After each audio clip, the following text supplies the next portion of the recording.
Ariel Helwani in Las Vegas gearing up for UFC 132 alongside UFC President Dana White. And Dana, first things first, kind of strange you weren't at the press conference. Yeah. It's a big fight. Is this not important enough for you? Yeah, it is. You know how I always have that saying where bad happens every day? Yeah, bad happening over at the office that I had to deal with. So What happened? I was late. Anything that you can share with us? Just the same old stuff, little something between me and Tito. You were talking in the back with him. Mm-hmm. Did it have to do with that? Yep. But you can't talk about it. It's a point. It's the same old shit. Another chapter in the long history. It's the last chapter. What do you make of this whole Tito saying that he begged for his job? Is that how it actually happened? I would never say that. We had a conversation, Tito and I, and Lorenzo too, and we decided to give Tito another fight. And I know a lot of the fans, give me a lot of about it and stuff, but it is what it is. This fight between Tito and Ryan should be good. I think that Tito fights his best fights when his back is against the wall and he feels like he has everything to lose. Today in the press conference he was making it sound like Bader has everything to lose, but Tito has everything to lose. He knows that, and when he shines. So we'll see what happens. Based on what he's done in his last few fights, do you still think he has what it takes to hang with the best UFC fighters? Well, I mean, the best way to basically describe it is it's 2011. He hasn't won a fight since 2006. If he loses on Saturday, is that it? Yeah, that would be it. Now let's talk about the main event. This is a very important fight, I think, for fight fans, and it's kind of interesting because the last 6 weeks have been crazy in MMA.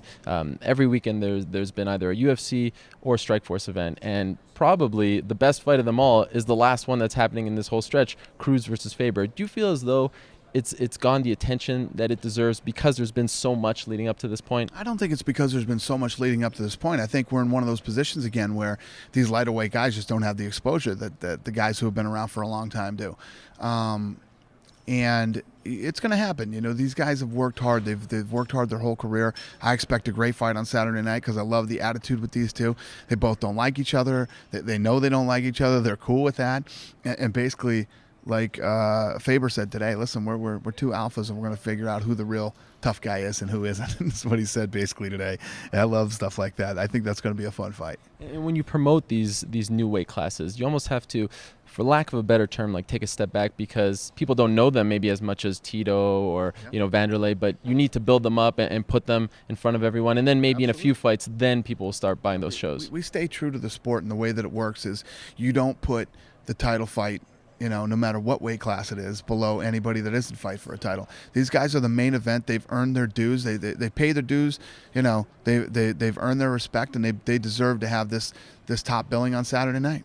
We don't like to use the term do or die, but how important is Saturday night for Vanderlei? Because he hasn't fought in so long. He's getting up there in age, battling injuries and whatnot. Yeah, this fight for Vanderlei, I want to see how the fight goes on Saturday, what type of fight it is, and whether he wins or loses, and then I'll make those kind of decisions. But the thing about Vanderlei Silva is, first of all, he's still healthy. Healthy is and able to fight and everything else. Is coming off this big injury and layoff, but people love this guy, and this guy loves the fight. It's who he is. So as long as he's healthy and compete, we'll see what happens. Everyone is dying to see him fight Chael Sonnen, and Chael Sonnen's suspension was lifted yesterday in California. He is free to fight anywhere. If he wins, does that fight interest you?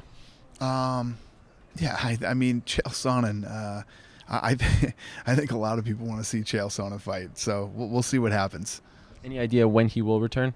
Chael? I don't. Yeah, I don't. But, soon. I mean, I'm sure he's ready to get back and start working again. And, again, another guy, this guy, made some bad choices, made some mistakes, has paid his dues, and now he gets to come back and hopefully do things smarter this time. And not to use Chael as the transition here, but the Nate Marquardt situation, we know a little more about it now. He was on my show. He talked about it. I'm wondering first if you heard any part of that interview, and if so, what do you think of his comments? I didn't hear one part of it at all. I was out of town. I was up in Maine. My phone barely worked up there, let alone Probably a good thing during this week. Ariel Helwani show. You don't watch it every Monday? I did not watch it this Monday. I usually watch it every Monday. I don't miss it, but I missed it this Monday. Did you hear about what he said? No. What did he say? Well, obviously talked about the testosterone replacement therapy. Talked about how he had briefed the UFC up until this point, how his levels were high. I mean, it was a very long interview, obviously, but said that he started in August in New Jersey when he fought Dan Miller. There was an issue, but they let him fight. They put him on this sort of kind of indefinite suspension. He had to get that cleared. Obviously, come Saturday, his levels were too high. Sunday morning, he said they were fine, and just went through everything that he did and said that essentially that he wasn't trying to cheat. This is a medical condition that he's been dealing with. So I was wondering if, based on what he said in his explanation, if maybe you would think twice about, giving him another shot in the UFC. No, I would not. Does that sort of mesh with what you've heard? Obviously, I'm paraphrasing incredibly here. Yeah, I mean, it is what happened. It's definitely what happened, and this is a tough thing for me to talk about. I mean, on the pre-show that I was on with you, my wife watched the pre-show and she was like, the worst interview I ever saw you give. It's tough to talk about stuff like this when you can't talk about it. The laws there are that you can't talk about people's medical records. That's why that night on the pre-show with you, it's like, listen, he needs to man up and tell the world what's going on because nobody else can but him. Or just go away. And don't ever tell anybody. But the way that I look at it, he's already tested positive for steroids once, right? Has this issue in New Jersey, and now this issue here going into Philly. It's an issue. It's an issue. And to me, people are like, give him a second chance. Second chance, this would be a fourth chance. Do you think he was trying to cheat? Do I think he was trying to cheat? I don't know, Ariel. Let's put it this way. Let's say it this way. He was either trying to cheat or he has a horrible doctor. You tell me, which one is it? I don't know. And he did talk about the doctor and said that was a mistake and he's not going to him anymore, just since you brought him up. Yeah, I mean, this is one of those things that, you can't talk about this guy's medical records. You can't really say everything, but I think it's pretty clear what this is. And what the difference is that, Nate Marquardt's a really nice guy. He's sweet. He's polite. He's very humble. But it is what it is. Like I said earlier to the media earlier, it's a lot easier to go after Josh Barnett. He's abrasive and rude, and he's a. It's easier to point at Josh Barnett and go, Josh Barnett. What's the difference? Difference is Nate Marquardt's really nice and a real humble, sweet guy. One last point on this. The other thing is that listen, I'm no doctor, but this whole testosterone replacement therapy. That was the question. Yeah. Is basically, I guess, for guys who get to a certain age, which is normally supposed to be in your 40s or even 50s, where your testosterone levels start to drop.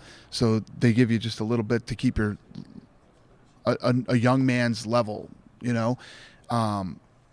These guys who use steroids before have trouble producing testosterone, so they have to bump their levels up.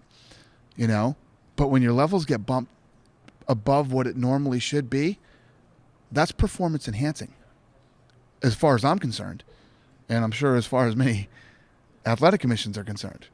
Do you think this is going to be a problem in MMA that we need to really? I think it's an ugly loophole. Right. I think there's guys that need to do it, because they have to, but then there's guys that are doing it because you can do it. You can say I'm in here for testosterone therapy. If you're a professional athlete, you should be going to a credible doctor who says, yes, you need this thing because your testosterone is low, and we're going to give you this much, to boost you up to the right levels. And when you do your blood test, your level should be what a normal guy's level should be. Finally, I know you don't want to talk about TV negotiations, and we respect that, but the Spike situation is getting a little strange from our perspective, just with the fact that they're counter-programming the Versus show. They're putting the Countdown show at 1:12 p.m., not even 1:15 or 1. What do you make of that? Can you comment on any of that? Why is that strange to you? That's exactly what I would do. I would do the same thing. Listen, negotiations aren't fun, and you get kicked in the sometimes in negotiations, and Spike kicked me in the I owe him one. Does that make things worse between you two? Not at all. Not one bit. You almost give him a tip of the cap. Hey, I would have done the same thing. Good for you.